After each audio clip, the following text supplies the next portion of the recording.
The crash. Emergency on Terra's Hope. The alarm screamed through the corridors of the Terra's Hope. Red lights flashed across every wall panel. Patricia Chen gripped the edge of her engineering console as the ship shook violently. Sparks flew from damaged circuits above her head. She could smell burning metal and plastic. The smell of a ship that was dying. Hull breach on Deck 7, someone shouted over the intercom. We're losing atmosphere in sections 9 through 12. Patricia's fingers moved quickly across her screen. She pulled up the damage report. It was worse than she thought. Much worse. The ship had taken 3 direct hits from Zerethian weapons. Their shields were down to 8%. Life support was failing. And they were falling toward the planet below. Engineering, this is the bridge, Captain Morrison's voice came through her headset. His voice was calm, but Patricia could hear the tension underneath. Can you restore the engines? Patricia looked at her readouts. The main engine core was damaged beyond repair. The backup systems were overloaded. She had maybe 2 minutes before everything shut down completely. Negative, Captain, she replied. The core is gone. I can give you maneuvering thrusters, but that's all. We're going down. There was a pause. Then Morrison spoke again. All hands, this is the captain. Prepare for emergency landing. Secure all stations. May whatever gods you believe in be with us. Patricia strapped herself into her chair. Around her, the other engineers did the same. Young Marcus Webb sat at the station next to her. His hands shook as he fastened his safety harness. He was fresh out of the academy. This was his first deep space mission. He looked terrified. We're going to make it, Patricia told him. She tried to sound confident. Morrison is the best pilot in the fleet. He'll get us down in one piece. Marcus nodded, but his face was pale. How did this happen? We were on a peaceful exploration mission. We had no weapons. We transmitted friendship protocols in every known language. Why did they attack us? Patricia had asked herself the same question 100 times in the past hour. The Terra's Hope had been exploring uncharted systems for 6 months. They had discovered 3 uninhabited worlds suitable for colonization. They had mapped 24 asteroid fields rich with minerals. It had been a successful mission. Then they entered the Zareth system. The Zerethian Empire ships had appeared without warning. No greeting. No communication. Just weapons fire. The Terra's Hope had tried to retreat, but the Zerethian vessels were faster. They had demanded surrender. Captain Morrison had refused to give up his ship without understanding why they were being attacked. The Zerethians had responded with more weapons fire. Now they were falling toward the 4th planet in the Zareth system. The ship rattled and groaned around them. Through the viewport, Patricia could see flames dancing across the hull as they hit the atmosphere. The planet below was green and blue. It looked almost like Earth. That was something at least. If they survived the crash, the planet might be habitable. Impact and survival. The ship hit the ground hard. Patricia felt her body slam against the harness. Her head snapped forward. Pain shot through her neck and shoulders. The sound was incredible. Metal screaming. Systems exploding. The whole world shaking itself apart. Then silence. Patricia opened her eyes. She was alive. Her station was sparking and dead, but she was breathing. She looked around. Marcus was unconscious but breathing. The other engineers were moving, checking themselves for injuries. The emergency lights cast everything in a dim red glow. Engineering team, report, she said into her headset. Static. The communication system was down. She unstrapped herself and stood up. Her legs felt weak. She held onto her console for support. Everyone sound off. Who's hurt? One by one, her team responded. 3 minor injuries. Everyone else was shaken but functional. Patricia felt relief wash over her. Her team had survived. Now she needed to find out about the rest of the crew. She made her way through the damaged corridors toward the bridge. Doors were jammed. She had to climb over fallen debris. Emergency oxygen masks hung from the ceiling. In some sections, she could see the sky through cracks in the hull. The ship would never fly again. The Terra's hope had become the Terra's grave. The bridge was in better condition than engineering. Captain Morrison sat in his command chair, holding a bandage to his head. Blood stained his gray hair. His first officer, Commander Yuki Tanaka, worked at the tactical station. Her uniform was torn and dirty, but she moved with purpose. "Patricia," Morrison said when he saw her. "Good. I need a damage assessment." "The ship is finished, sir," Patricia reported. "Main power is offline. Backup generators are running, but they won't last more than a few hours. Life support is failing. We need to evacuate to the surface." Morrison nodded slowly. He looked older than his 50 years. The crash had added new lines to his face. "How many crew members survived?" "I don't have a full count yet, but engineering is intact. I'm guessing we lost people in the sections that vented to space." 23 dead, Tanaka said quietly. "Another 15 injured. Out of a crew of 87, we have 64 survivors. 23 dead." Patricia felt sick. She knew most of those people. She had shared meals with them. Laughed at their jokes. Now they were gone. Because the Zorethians had decided to shoot first and ask questions never. "What do we know about this planet?" Morrison asked. Tanaka pulled up what data the sensors had managed to collect before the crash. Breathable atmosphere. Gravity is 0.97 Earth standard. Temperature is comfortable. Liquid water is present. We detected vegetation and possibly animal life. The planet appears habitable for humans. What about the Zorethians? Are they coming after us? Unknown, sir. Our long-range sensors are offline. I have no way to track their ships. Morrison stood up. He swayed slightly, but caught himself. Then we assume they're coming. We need to move fast. Patricia, organize salvage teams. I want everything useful off this ship. Food, water, medical supplies, weapons, tools, whatever we can carry. Tanaka, set up a perimeter. Find us a defensive position. We don't know what's out there, and I'm not taking chances. Yes, sir, they both replied. The first night. Patricia worked through the afternoon organizing the evacuation. Teams moved through the ship, pulling supplies from storage compartments. They found 3 months of food rations. Portable water purifiers. Medical equipment. Survival tents. Basic tools and repair kits. And weapons.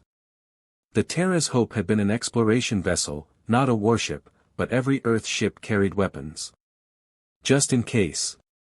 They set up camp half a kilometer from the crash site, in a clearing surrounded by tall trees with purple leaves. The trees looked strange but beautiful. The air smelled like flowers and earth. Under different circumstances, Patricia might have enjoyed exploring this alien world. But right now, all she could think about was survival. As night fell, Morrison gathered the crew together. 64 people sat around a large fire. Some had bandages. All looked exhausted and scared. The captain stood before them, his voice strong despite his injuries. "I know you're all frightened," he began. "I know you're angry about what happened. I know you're mourning the friends we lost.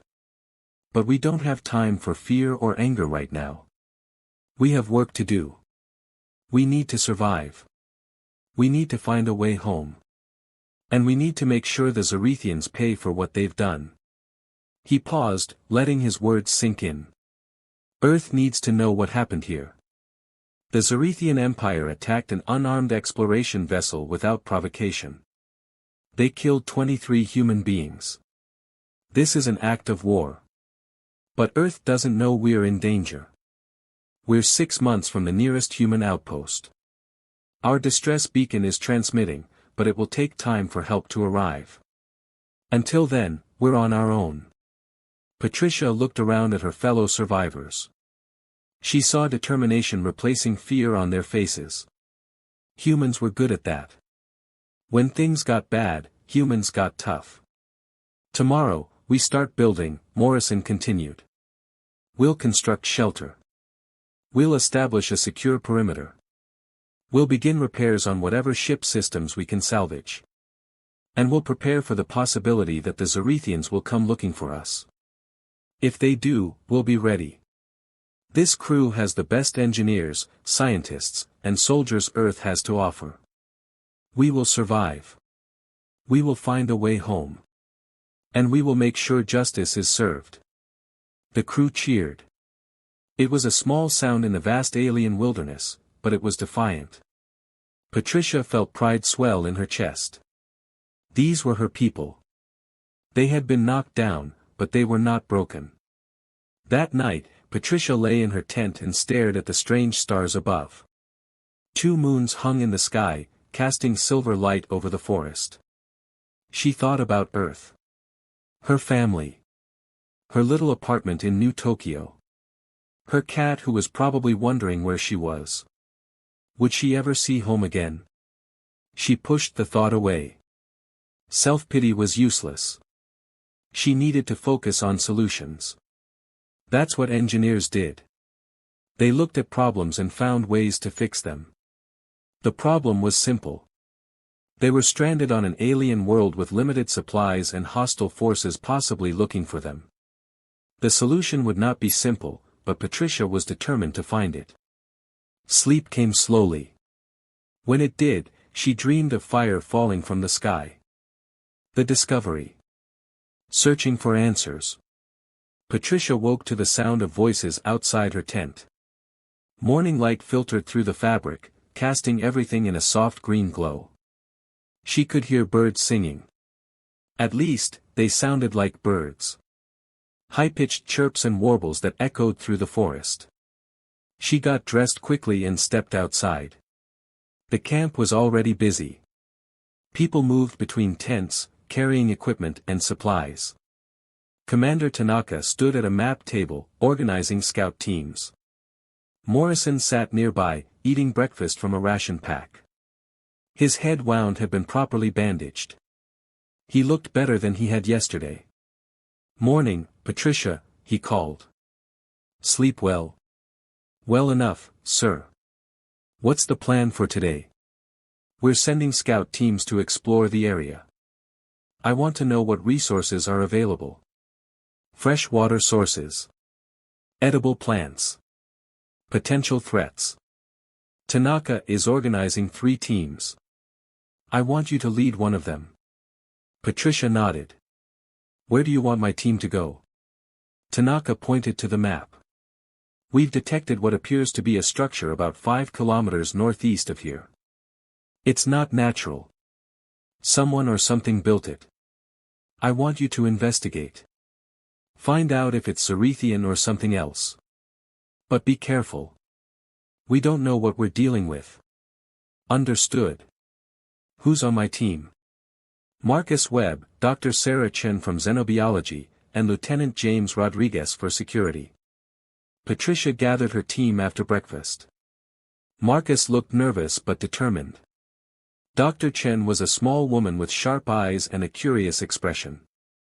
Rodriguez was a professional soldier, calm and focused.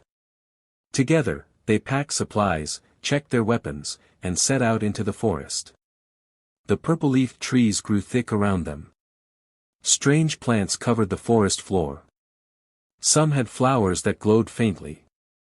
Others had leaves that moved when they walked past, as if tracking their movement. Dr. Chen stopped frequently to take samples and make recordings. This ecosystem is fascinating, she said as she collected a flower specimen. The biodiversity is incredible. I'm detecting at least 300 different plant species in this area alone. And the animal life is active. Listen. Patricia listened. She could hear rustling in the undergrowth. Chirping and buzzing from the canopy. The sound of something large moving through the trees in the distance. The forest was alive with creatures they couldn't see. Stay alert, Rodriguez warned. He walked at the front of the group, his weapon ready. We don't know what kind of predators might be here. They walked for 2 hours before they saw it. Through a gap in the trees, a structure rose from the forest floor. It was made of dark metal, angular and strange. Not human architecture. But not Zerethian either. Patricia had seen images of Zerethian buildings. They were elegant, curved, decorated with patterns and symbols. This structure was different. Utilitarian. Functional. Ancient. The ancient facility. They approached carefully. The building was large, maybe 30 meters tall and twice as wide. Vines grew across its surface. The metal was pitted and worn, but still solid. There was an entrance, a doorway that yawned open like a mouth waiting to swallow them. What do you think? Marcus whispered. Who built this? I don't know, Patricia replied. But they've been gone a long time. Look at the weathering. This structure is centuries old. Maybe older. Dr. Chen examined the metal with her scanner. The composition is unusual. Alloys I've never seen before. Very advanced metallurgy. Whoever built this had technology at least equal to ours, possibly better. Should we go inside? Marcus asked. Patricia looked at Rodriguez. The soldier studied the entrance carefully. Finally, he nodded. I'll go first. Stay behind me. If I say run, you run. Clear.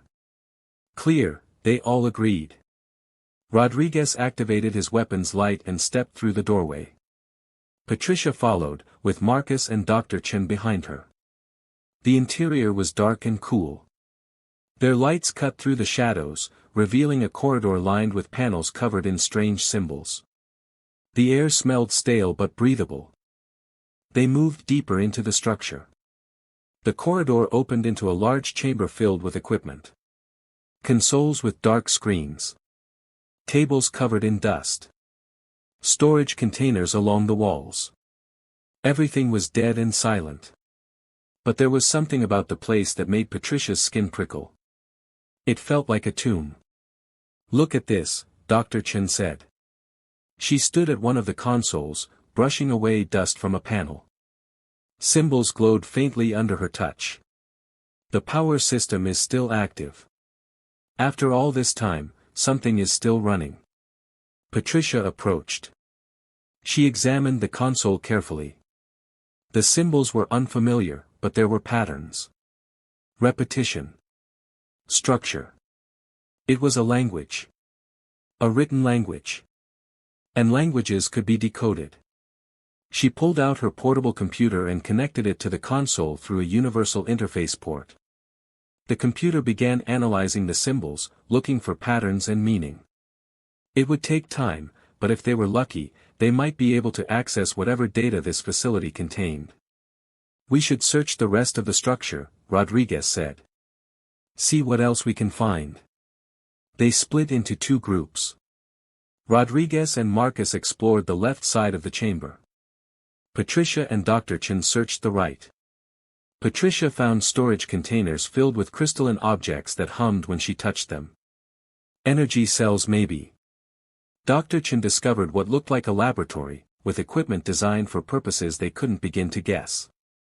Then Patricia found the door. It was at the back of the chamber, partially hidden behind a fallen panel. Unlike the entrance, this door was closed. Sealed. A control panel next to it flickered with weak light.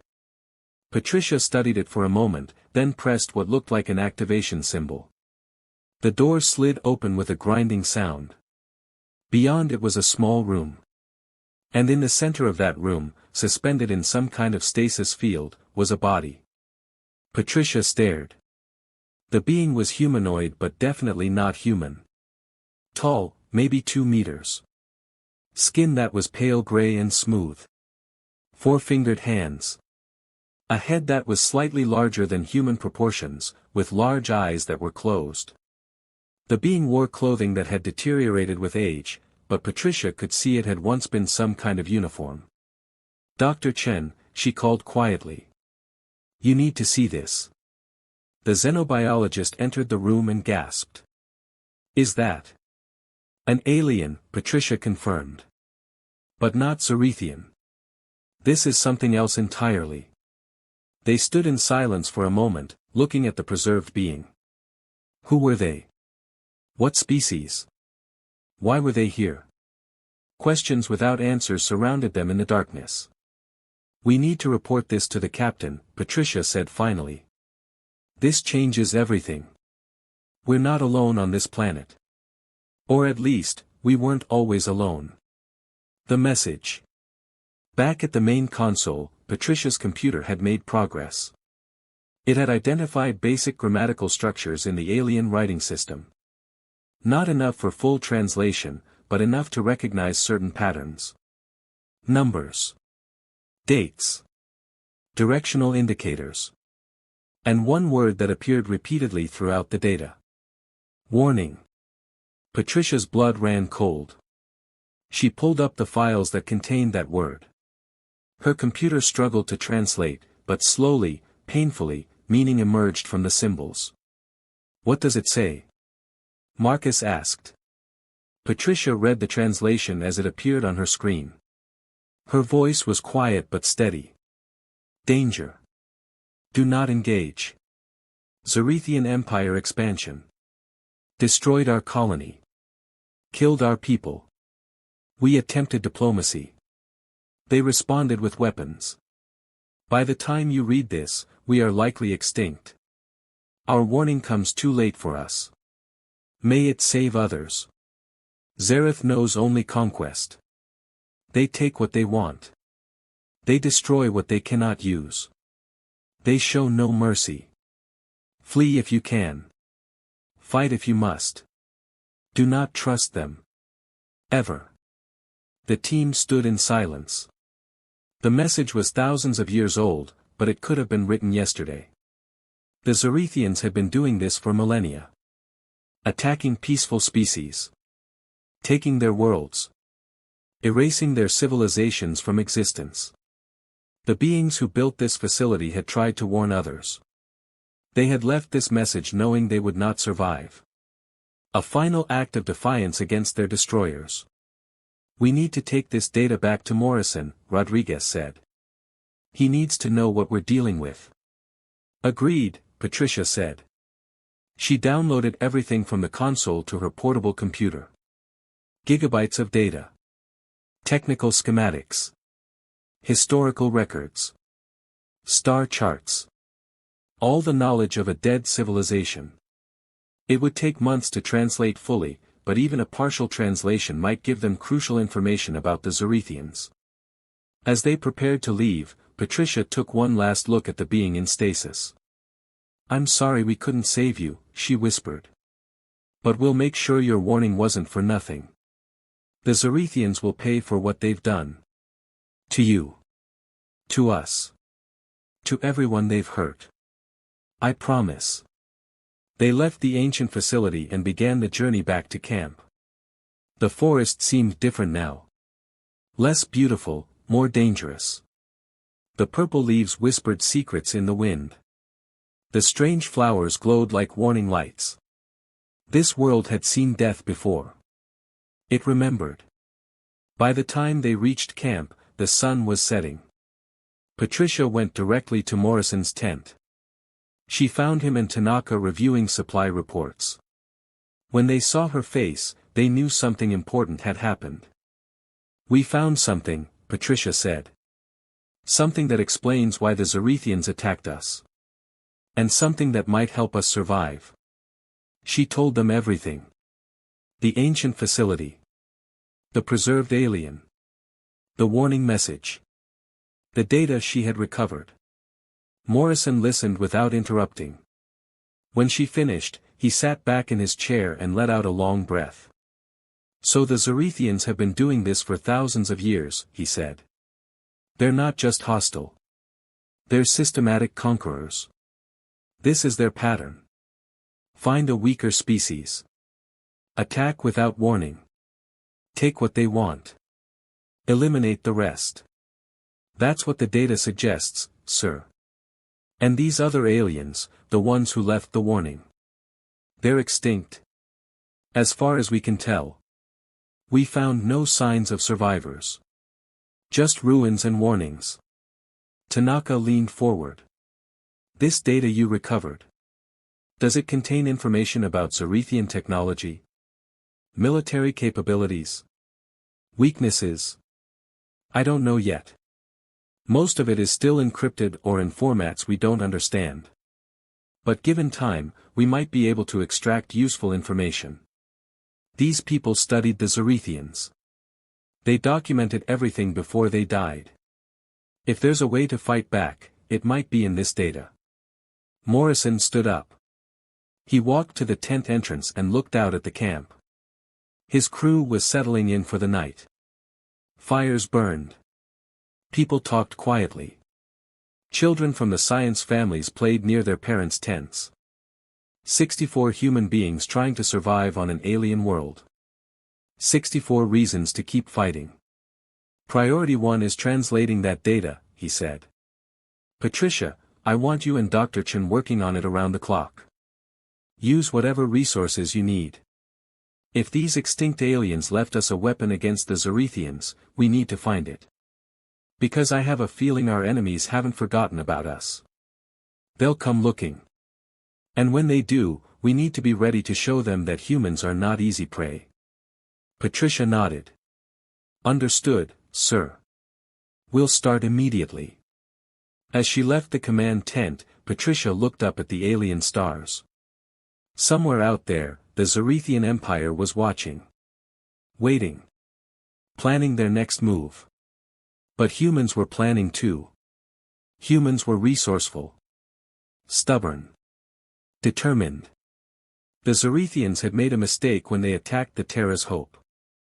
They had awakened something they didn't understand. They had awakened human defiance.